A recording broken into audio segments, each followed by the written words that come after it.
Ay magadiya sa road test natin yung XR150 kasi dati pinalitan nila ng pulser at susian, ganun pa rin na mamatay. So nung pagpalitan ng CDI, naging okay na siya. So try natin sa road test sa Tibulok kung hindi sa mamamatay. So CDI yung pilitan natin. So pakita ko sa inyo sa note kung paano mag-check ng CDI. Ayan. Tara.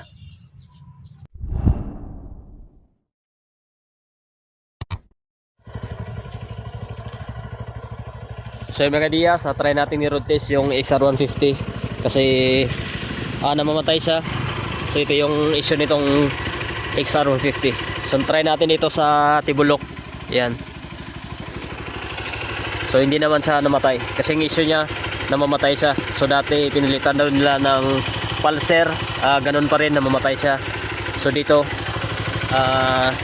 yung CDI nung pag-check ko. So pakita ko sa inyo mamaya na meron ng diferensya yung kanyang CDI. So check natin sa multimeter. So hindi naman siya namatay. Ayan.